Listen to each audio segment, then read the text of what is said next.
Hello friends, ఈరోజు మనం egg biryani ఎలా తయారు చేసుకోవాలో చూద్దాము. దానికి కావాల్సిన పదార్థాలు: బియ్యం ఒక 4 కప్పులు తీసుకోండి. బాస్మతి రైస్ కావాలంటే తీసుకోవచ్చు. ఇవి ఒక అరగంట పాటు నానబెట్టి పెట్టుకోండి. అలాగే గుడ్లు ఉడికించి మీకు ఎన్ని కావాలని తీసుకోండి. అలాగే బగారాకు లవంగాలు, దాల్చిన చెక్క, షాజీరా, మరాఠీ మొగ్గ, ఇది బిర్యానీ పూలు, కొత్తిమీర, కొద్దిగా ఉల్లిపాయలు, పచ్చిమిర్చి ఒక 2 ఉల్లిపాయలు కట్ చేసుకోండి. ఒక 4 పచ్చిమిర్చి తీసుకోండి. గరం మసాలా 1 స్పూను, పుదీనా కొద్దిగా, ఆయిల్ మనకి బిర్యానీకి సరిపడా, పసుపు చిటికెడు, కారం కొద్దిగా, పెరుగు 1 కప్పు తీసుకోండి. దీంట్లోనే అల్లం వెల్లుల్లి పేస్ట్ పట్టుకోండి. ముందుగా మనం ఒక మందపాటి గిన్నె తీసుకొని దాంట్లో ఆయిల్ వేడి చేసుకోండి. వేడి చేసుకున్న తర్వాత గుడ్లని లైట్గా ఫ్రై చేసుకోండి.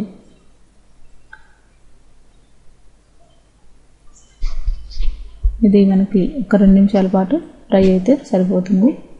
మరి ఎక్కువగా ఫ్రై చేయకూడదు.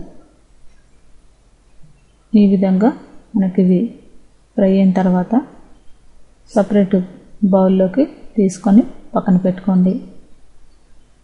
ఇప్పుడు మనం దీంట్లో లవంగాలు, దాల్చిన చెక్క, బగారాకు, షాజీరా అన్నీ ఈ బిర్యానీ సామాన్లన్నీ కూడా దీంట్లో వేసుకోండి ఆయిల్లో. ఇవి ఒక 2 నిమిషాలు ఫ్రై అయిన తర్వాత దీంట్లోనే ఉల్లిపాయలు, పచ్చిమిర్చి కొద్దిగా వేగనివ్వండి. ఒక 2 నిమిషాల పాటు వేయించుకుంటే సరిపోతుంది. ఈ విధంగా వేగిన తర్వాత దీంట్లో అల్లం వెల్లుల్లి పేస్ట్, ఇది కూడా మనకి ఒక 2 నిమిషాలు పచ్చివాసన పోయేంత వరకు వేయించుకోవాలి. ఇప్పుడు మనం దీంట్లోనే కొద్దిగా పసుపు, దీంట్లోనే కొద్దిగా కారం, సరిపడా కారం వేసుకోండి. ఇది కూడా మనకి ఒక 1 మినిట్ వేగితే సరిపోతుంది. దీంట్లోనే మనం కొద్దిగా పెరుగు, 1 కప్పు పెరుగు తీసుకోండి. ఇవన్నీ కూడా మనకి ఒక 2 నిమిషాలు వేగాలి. దీంట్లోనే గరం మసాలా, కొత్తిమీర, పుదీనా ఇవన్నీ కూడా వేసి దీంట్లో మనకి ఇవి కొద్దిగా ఒక 2 నిమిషాలు ఫ్రై అయితే సరిపోతుంది.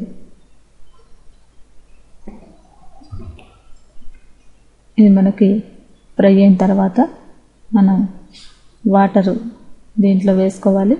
అన్నం వండుకోవడానికి 4 కప్పుల బియ్యానికి 8 కప్పులు లేదా 7.5 కప్పులు వాటర్ వేసుకోవాలి.